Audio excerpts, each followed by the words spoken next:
Hello, my dear students. You are most welcome on WS Academy.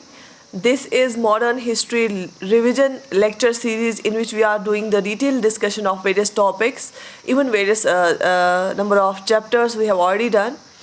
अगर किसी ने previous lectures नहीं देखे हैं, I suggest you to watch them also.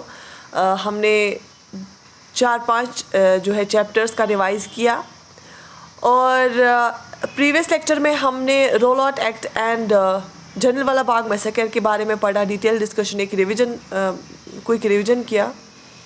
So in today's lecture we will go through the non cooperation movement and Khilafat movement. Non cooperation movement basically. तो I hope you all are doing good and जो हमने एक crash course start किया है JKPSI का, आप अपने friends के साथ भी शेयर कर सकते हैं. सर भी शाम को आपको क्लासेस देते हैं, करंट अफेयर के, ज्योग्राफी के MCQs कराते हैं. And I have also started this Indian polity and constitution. उनका मैंने अलग से प्लेलिस्ट बना के रखा है, मॉडर्न हिस्ट्री का भी अलग से प्लेलिस्ट बना के रखा है. So let's start. ठीक है. Mass movements. Two mass movements were organized in 1919 and to 1922 to oppose the British rule in India are the Khilafat movement and the non-cooperation movement. दो movements, mass movement का मतलब क्या होता है? जिसमें लोग जुड़ते हैं ना, जिसमें बहुत तादाद में लोग जुड़ते हैं. और दो ऐसी movements स्टार्ट की गई कब? 1919 से 1922 तक. वो दो मूवमेंट्स कौन थी? एक तो खिलाफत मूवमेंट और दूसरी नॉन कोऑपरेशन मूवमेंट. ठीक है. The movement despite having different issues adopted A unified plan of non violence and non cooperation. अलबत्ता अगर हम देखेंगे, खिलाफत मूवमेंट एक अलग उसका बेस था, वो एक अलग इशू था. नॉन कोऑपरेशन मूवमेंट एक अलग था, लेकिन दोनों ने एक यूनिफाइड प्लान इख्तियार किया. वो किस बेसिस पे था? Non violence and non cooperation. कि हमें कोई वायलेंस क्रिएट नहीं करनी है, हमें कोई तोड़फोड़ मारदार नहीं करनी है, और लेकिन ब्रिटिश गवर्नमेंट के, जो ब्रिटिश इंडियन गवर्नमेंट है, उनके साथ कोऑपरेट भी नहीं करना है. इसलिए इसको बोलते हैं non violence and non cooperation. ये बेसिस था खिलाफत और नॉन कोऑपरेशन मूवमेंट का. The time period saw the unification of the Congress and Muslim League. Many political demonstrations took place with the joint effort of these two parties. अब इस दौर में 1919 से लेकर 1922 ये दो मास मूवमेंट्स जब आई, बेसिकली खिलाफत मुस्लिम्स का एक इशू था, नॉन कोऑपरेशन इंडियंस का, दोनों का, इंडियंस का, है ना.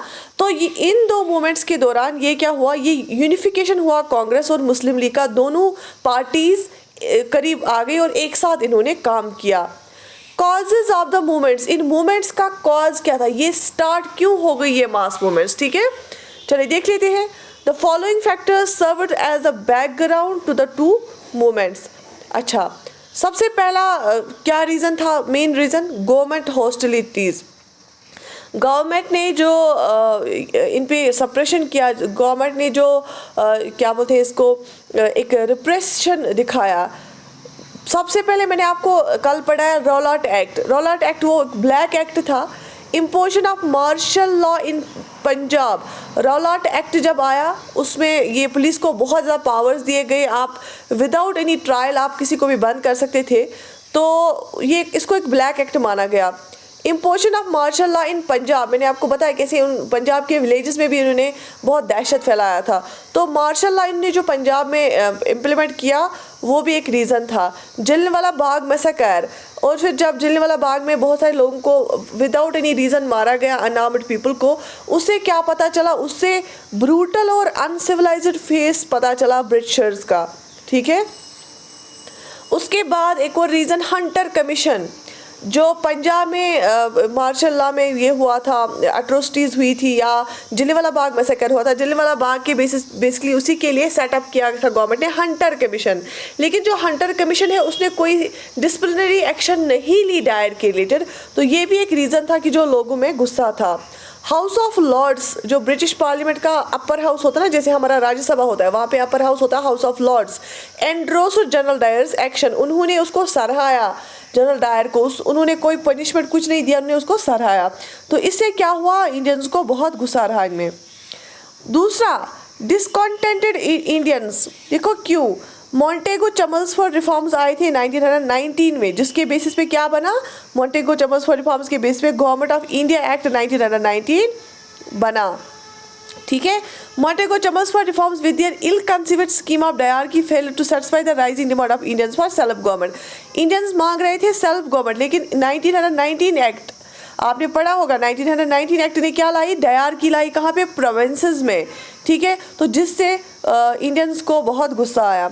इकोनॉमिक हार्डरशिप्स क्या थी, जो post war years had become alarming with the rise in prices.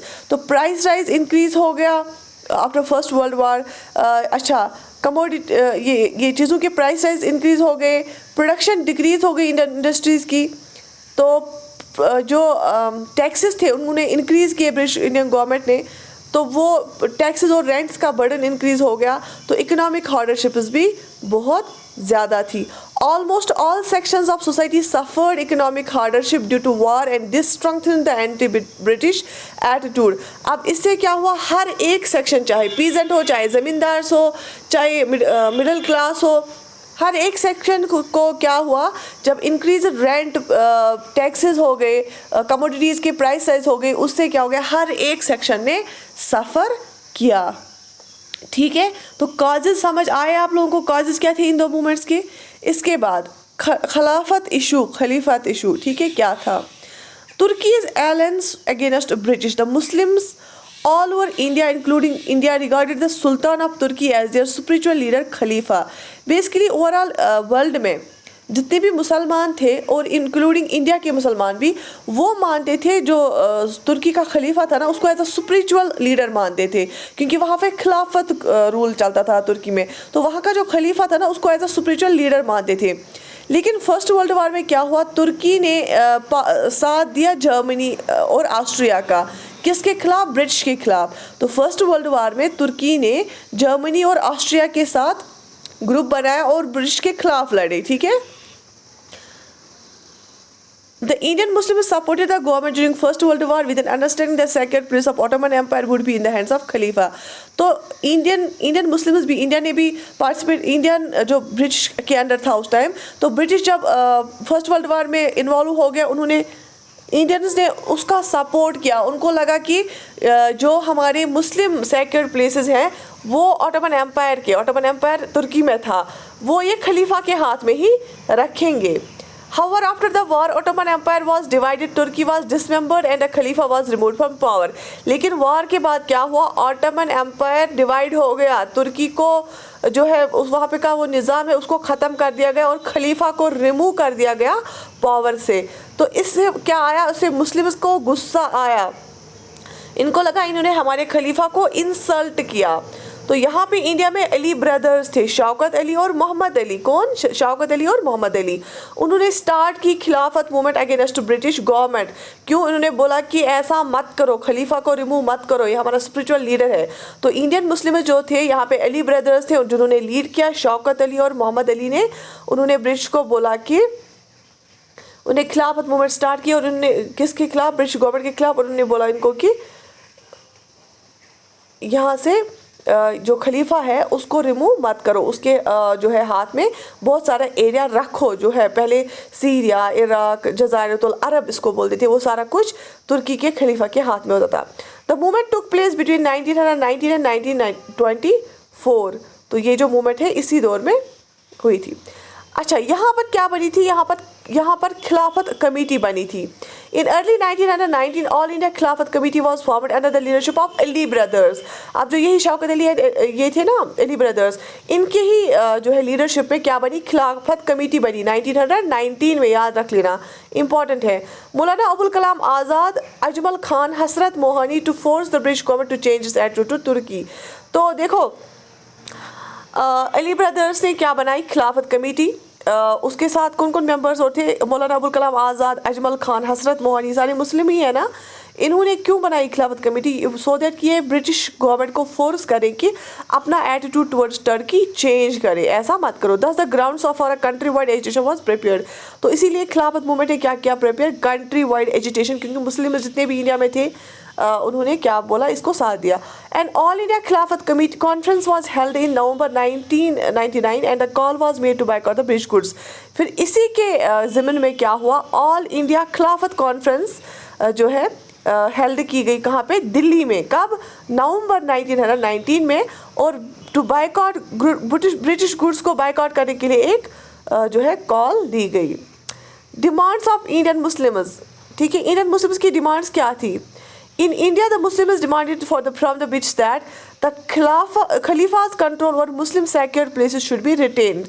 अब जितना एरिया खलीफा के अंदर था उसको रहने दो, ये एक डिमांड थी इंडियन मुस्लिम्स की। खलीफा should be left with sufficient territories after territorial arrangements, जितना भी आपको वहाँ पे जो है टेरिटोरियल रीअरेंज करना है, मतलब तुर्की जब डिसमेंबर कर दी गई, जितना भी आपको चेंजेस वहाँ लानी है, लेकिन खलीफा के अंडर आप सफिशिएंट टेरिटरीज रखो। Congress initial stand, the support of the Congress was essential for the खिलाफत मूवमेंट टू सक्सीड। अब मुस्लिम्स तो सपोर्ट कर रहे थे, लेकिन इस खिलाफत मूवमेंट को एक सक्सेस बनाने के लिए कांग्रेस लीडर्स का सपोर्ट होना बहुत ज़रूरी था। क्यों? क्योंकि कांग्रेस उस टाइम कंट्री में लीडरशिप थी ना वहाँ पे कांग्रेस की। Although Mahatma Gandhi was in favor of launching satyagraha and non-cooperation against the government on the खिलाफत issue, the Congress was not united on this form of political action. लेकिन महात्मा गांधी क्या थे, रेडी थे किसके रिलेटेड, सत्याग्रह और नॉन कोऑपरेशन मूवमेंट लॉन्च करने के लिए इसी खिलाफत इशू पे। तो महात्मा गांधी रेडी थे कि खिलाफत इशू पे वो एक मास स्ट्रगल स्टार्ट करते, लेकिन कांग्रेस ने पहले इनको नहीं माना। The Congress later felt inclined to provide just support. It was a golden opportunity to unite Hindus and Muslims. तो फिर उसके बाद कांग्रेस को भी लगा कि ये एक अपॉर्चुनिटी है हमें हमारे पास कि हमारी पूरी कंट्री के मुस्लिम्स और हिंदूज़ को इकट्ठा करने की, तो इसलिए हमें क्या करना चाहिए, सपोर्ट करना चाहिए। Muslim League also decided to give full support to the Congress in agitation on political questions. और मुस्लिम लीग ने भी बोला कि हम भी कांग्रेस को फुल सपोर्ट करेंगे जब भी ये एजिटेशन करेगी और अपने पॉलिटिकल क्वेश्चंस में हम भी इसको सपोर्ट करेंगे। ठीक है। द नॉन कॉपरेशन खिलाफत मूवमेंट, अब ये जो नॉन कॉपरेशन खिलाफत मूवमेंट स्टार्ट हो गई, रोल ऑफ महात्मा गांधी क्या था? Beginning of the Gandhian movements, ठीक है, तो स्टार्ट हो गई क्या यहाँ पे गांधी की मूवमेंट्स, क्योंकि उस टाइम उससे पहले वो साउथ अफ्रीका में थे, तो फिर कुछ साल ही हुए थे उसको यहाँ आए हुए, लेकिन वो अभी सिचुएशन ही देख रहे थे। The non cooperation movement was the beginning of the Gandhian movement against the British. पहले तो खिलाफत कमेटी बनी, खिलाफत कॉन्फ्रेंस हुई, फिर नॉन कॉपरेशन भी इसी के साथ स्टार्ट की गई, इसलिए हम इसको खिलाफत नॉन कॉपरेशन मूवमेंट बोलते थे, और गांधी जी की मूवमेंट्स का बिगिन हुआ। Mahatma Gandhi return to India in 1915, ये साउथ अफ्रीका में थे और साउथ अफ्रीका से वापस कब आए, 1915 में, and started organising peasants and labours protest such as those in Kheda, Champaran and Ahmedabad against atrocities. तो जब 1915 में ये वापस आ गए साउथ अफ्रीका से, तो फिर इन्होंने पीजेंट्स की जो उनको ऑर्गेनाइज किया, लेबरर्स को, अगर उनके कुछ मसले थे, आपने पढ़ा होगा खेदा सत्याग्रह, चंपारण सत्याग्रह, अहमदाबाद मिल स्ट्राइक, तो वहाँ पे इन्होंने टेक पार्ट किया। फिर क्या हुई, begin non cooperation movement. By the repressive measures of the Jallianwala Bagh massacre and denial of justice, Gandhi observe the only effective means to vindicate national honour and to prevent repetition of the wrongs in future is the establishment of Swaraj. Swaraj मतलब आज़ादी। तो गांधी जी को लगा कि जो इन्होंने ये जुल्म किया, एक तो जलियांवाला बाग मैसेकर हुआ था, पंजाब में एट्रोसिटीज इन्होंने की थी, तो इनको लगा कि हमें अगर अपना इज्जत ऑनर बचाना है, ठीक है, तो हमारे लिए क्या ज़रूरी है, आज़ादी ज़रूरी है। Consequently, the non-cooperation campaign was inaugurated by Mahatma Gandhi on 1st August 1919. तो ये non-cooperation जो campaign है स्टार्ट की महात्मा गांधी ने कब, 1st August 1919। The movement was initiated in support of खिलाफत movement। तो पहले इस नॉन कॉपरेशन मूवमेंट को कब क्यों स्टार्ट किया गया था, इन सपोर्ट ऑफ खिलाफत मूवमेंट। ठीक है, देखो इस मूवमेंट के दौरान क्या क्या किया गया, spread of non violence message, कि आपको वायलेंट नहीं होना है, नॉन वायलेंट तरीके से पीसफुल मैनर में क्या करना है, गांधी को सपोर्ट करना है और ब्रिटिश गवर्नमेंट को मनवाना है। Gandhi along with Ali brothers made extensive tours to preach the message of national unity and non cooperation. तो गांधी जी और अली ब्रदर्स ने पूरा टूर किया बहुत एरिया को, और कौन सी मैसेज स्प्रेड करने के लिए, यूनिटी वाली मैसेज और non cooperation with government. Boycott of British titles and goods, जो ये प्रोग्राम था इसमें बोला कि सरेंडर करो ब्रिटिश टाइटल्स जितने भी आपको मिले हैं उनको सरेंडर करो, ऑनर्स को बाइकआउट करो, ब्रिटिश कोर्ट्स को। याद रख लेना क्या क्या बाइकआउट हुआ था। सरेंडर ऑफ ब्रिटिश टाइटल्स हुआ था, honours, boycott of British courts भी बोला गया था, लेजिस्लेचर्स भी, एजुकेशन इंस्टीट्यूशंस भी, as well as boycott of foreign made goods. तो जो वहाँ से हमें यहाँ चीज़ें आती हैं उनको बाइकआउट करो, इनके एजुकेशन इंस्टीट्यूशंस को बाइकआउट करो, ब्रिटिश के कोर्ट्स को बाइकआउट करो, लेजिस्लेचर्स को बाइकआउट करो, सरेंडर करो टाइटल्स को। ठीक है। People lit public bonfires of foreign cloth, the import of foreign cloth fell drastically. तो फॉरेन क्लोथ जब लोगों ने लिया ही नहीं, उनको जलाया, तो फिर उसका इम्पोर्ट ही कम हो गया। प्रमोशन ऑफ स्वदेशी, इस जब फॉरेन क्लोथ्स को बाइकआउट किया गया, इससे क्या हो गया, हमारे स्वदेशी अपने बनाए हुए गुड्स क्या हुए, ज़्यादा चलने लगे। हैंड वोन खादी क्लोथ ज़्यादा चलने लगा। द रिमूवल ऑफ अनटचेबिलिटी, बोला गया कि अनटचेबिलिटी को ख़त्म करो। Promotion of Hindu Muslim unity करो। ठीक है। और अल्कोहल बेवरेज जो है उसको भी यहाँ पे मत ले लो। चरखा became the house hold article, तो हर एक घर में चरखा चलने लगा। तो हैंडमेड गुड जो अपने स्वदेशी अपने बनाई हुई चीज़ें थी उनको ही यूज़ करना स्टार्ट किया गया। People's response to the movement क्या था? स्टूडेंट्स ने स्कूल छोड़ दिए, कॉलेजेस छोड़ दिए जो गवर्नमेंट ने बनाए थे। उन्होंने इसी मूवमेंट को लार्ज नंबर्स में ज्वाइन किया। मिडिल क्लास ने क्या किया? Initially led the movement but showed a lot of reservation after Gandhi's programme. पहले तो उन्होंने मूवमेंट को सपोर्ट किया था, लेकिन फिर जब गांधी जी ने बोला कि आपको एजुकेशन इंस्टीट्यूशन छोड़ने हैं, आपको जो है ब्रिटिश टाइटल्स छोड़ने हैं, लाइसेंस छोड़ने हैं, फिर इन्होंने मिडिल क्लास पीपल ने बाद में थोड़ा सा अपने आप को दूर किया। बिजनेसमैन ने तो सपोर्ट किया। क्यों? क्योंकि गांधी जी ने बोला था फॉरेन गुड्स को ये करो, बंद करो, तो इससे क्या हो गया, इनको बिजनेस चलने लगा ज़्यादा। तो economic boycott received support from the Indian business group because they had benefited from the nationalists, क्योंकि स्वदेशी गुड्स चलने लगे। पीजेंट्स ने मैसिव पार्टिसिपेशन दिखाया। ठीक है। इससे क्या हो गया, बाद में लोअर और अपर क्लास में बिटवीन कन्फ्रंटेशन हो गई, क्योंकि पीजेंट्स ने भी अच्छे से पार्टिसिपेशन दिखाई। इस मूवमेंट से क्या हुआ, लोगों ने अपनी फीलिंग्स दिखाई अपनी कंट्री के लिए। वुमेन ने भी जो है बहुत पार्टिसिपेशन दिखाई। उन्होंने पर्दा वो तब तक पर्दे में ही होते थे, अंदर ही होते थे, लेकिन इन्होंने बहुत लार्ज नंबर्स में पार्टिसिपेशन दिखाई। इवन उन्होंने तिलक फंड एक स्टार्ट किया गया था, तिलक फंड, बाल गंगाधर तिलक के नाम पे तिलक फंड, उसमें उन्होंने अपने जेवर वेवर भी दे दिए। और जो ये picketing of foreign, selling of foreign cloth shops में पिकेटिंग करते थे ना, उसमें औरतों ने बहुत रोल दिखाया। तिलक स्वराज फंड अनाउंस किया था महात्मा गांधी ने after 1 year of the beginning of the non cooperation movement. तो इसमें ये पैसे जमा करते थे, क्योंकि जो बाल गंगाधर तिलक थी उसकी जब फर्स्ट डेथ एनिवर्सरी आई थी, तो उनको होमेज देने के लिए 1 करोड़ जो है इसमें जमा हुआ था, जमा करने का एम इन्होंने किया था। हम 1 करोड़ जमा करेंगे और वो पैसे हम फिर फ्रीडम स्ट्रगल में ही यूज़ करेंगे, इसलिए इसको नाम जो है तिलक स्वराज फंड रखा गया था, कि बाल गंगाधर तिलक को ट्रिब्यूट देने के लिए उनकी डेथ एनिवर्सरी पे। ठीक है। गवर्नमेंट का रेस्पॉन्स कैसा था? गवर्नमेंट रिजॉर्टेड टू फायरिंग, इन्होंने बहुत सारे लोगों को मारा, उन्होंने फायरिंग की। कांग्रेस खिलाफत volunteer organisations were declared unlawful and illegal, इनकी जो ऑर्गेनाइजेशन है उनको अनलॉफुल करार दिया गया, इलीगल करार दिया गया। पब्लिक मीटिंग्स को बैन किया गया, और महात्मा गांधी के बगैर जितने भी लीडर्स थे ना उनको अरेस्ट किया गया। इसमें कौन कौन सी इंपॉर्टेंट पर्सनैलिटीज़ इन्वॉल्व थी?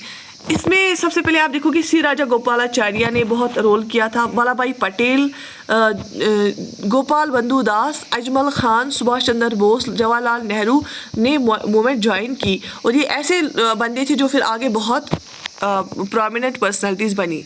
तो ये आपको याद रखना है कौन कौन इसमें इन्वॉल्व था। Motilal Nehru and CR Das also join the movement by giving up their legal profession. ये पहले लॉयर्स थे, उन्होंने लीगल प्रोफेशन छोड़ दिया जब कोर्ट्स को बाइकआउट किया गया। तो मोतीलाल नेहरू ने और CR दास जो है इन्होंने अपना लीगल प्रोफेशन छोड़ के इस मूवमेंट को ज्वाइन किया। Withdrawal of non cooperation movement, अब इस नॉन कॉपरेशन मूवमेंट को विड्रॉ क्यों किया, फिर गांधी जी ने बंद क्यों किया? इन फरवरी 1922 एट चौरी चौरा उत्तर प्रदेश, एक जगह है उत्तर प्रदेश में चौरी चौरा, फरवरी 1922 में क्या हुआ था, 22 पुलिस मैन को एक मॉब ने मार दिया। क्योंकि मॉब और पुलिसमैन के बिटवीन जो है लड़ाई हुई थी और उसमें 22 पुलिसमैन को बेसिकली जलाया गया। वो भाग गई थी, उनको वापस आग में फेंका गया। उस न्यूज़ ने गांधी जी को शॉक दिया। क्यों? क्योंकि आपको पता है बेसिस क्या था, non violence and non cooperation. Non cooperation दिखानी थी लेकिन वायलेंस भी नहीं दिखानी थी। तो इससे क्या हुआ, उन्होंने इमिडिएटली अनाउंस किया कि विड्रॉवल ऑफ द मूवमेंट। बोला ऐसी मूवमेंट हमें ज़रूरत नहीं है जिसमें आप वायलेंस दिखाओगे।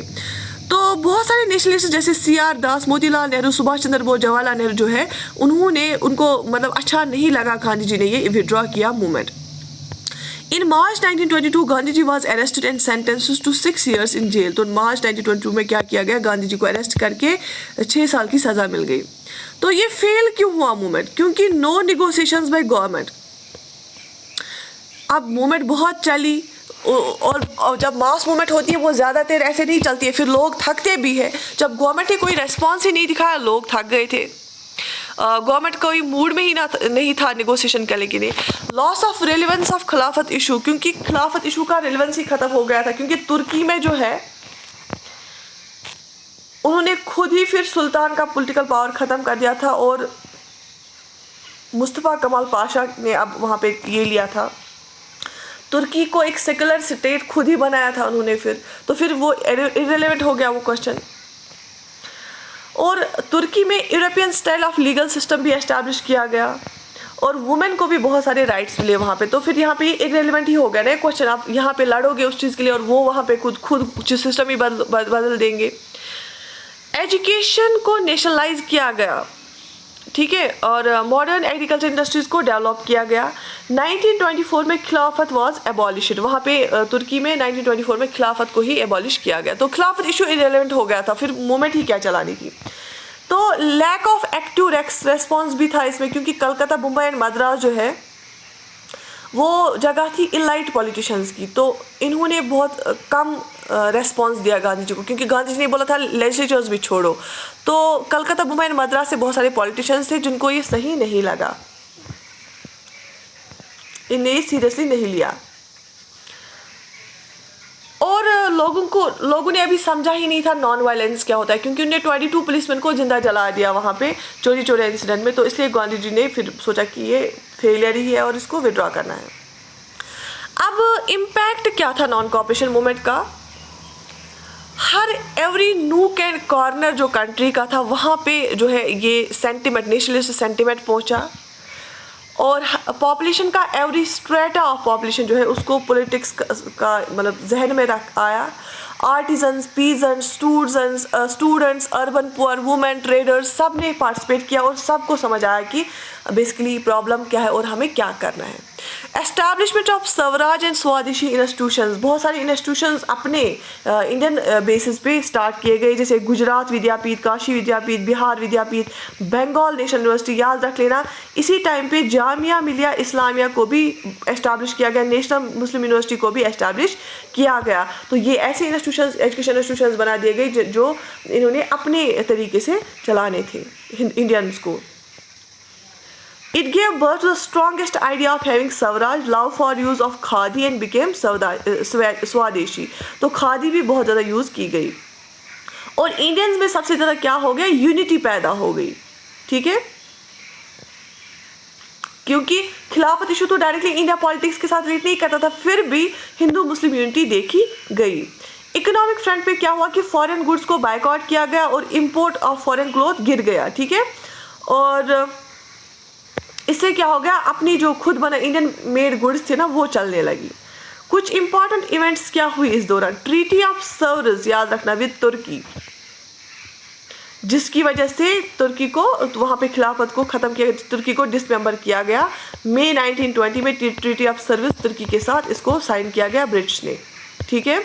जून 1920 में क्या हुआ, all party conference at Allahabad approved a programme of boycott of schools, colleges, law courts and asked Mahatma Gandhi to lead it. तो यहाँ पे ऑल पार्टी कॉन्फ्रेंस इलाहाबाद पे की गई 1920 में, ठीक है। फिर से हाईलाइट आप ये दिखा रहा है। फिर 31 अगस्त 1920 खिलाफत committee started a campaign of non cooperation, ठीक है।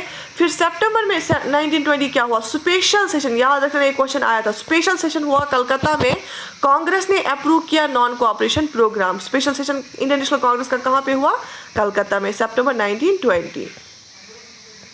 बोला कि जब तक ना पंजाब में जो इनने गलतियाँ की वो ये ठीक करेंगे और खिलाफत ठीक करेंगे, खिलाफत रॉन्ग्स, तब तक हम ये चलते रहेंगे। फिर दिसंबर 1920 में नागपुर सेशन हुआ इंडियन नेशनल कांग्रेस का, जहाँ पे एंडोर्स किया गया नॉन कोऑपरेशन जो है प्रोग्राम। बेसिकली जो सितंबर 1920 में स्पेशल सेशन किया गया था वो तो इमरजेंसी बेस पे किया गया था। फिर अपना जो सेशन होता है दिसंबर 1920 में वो नागपुर में हुआ था और उनने बोला कि एंडोर्स किया वहाँ पे कि नॉन कोऑपरेशन मूवमेंट ठीक हमारे से हम अप्रूव करते हैं। कांग्रेस वर्किंग कमेटी में चेंजेस लाई गई। Congress working committee of 15 members were set up to lead the Congress from now. 15 members रखे गए कांग्रेस वर्किंग कमेटी के, ठीक है। और इन्होंने इसलिए इसको थोड़ा सा चेंज किया कांग्रेस वर्किंग कमेटी को। उन्होंने बोला कि मेंबरशिप हम ज़्यादा से ज़्यादा लोग ले लें, कांग्रेस के साथ जुड़ जाए।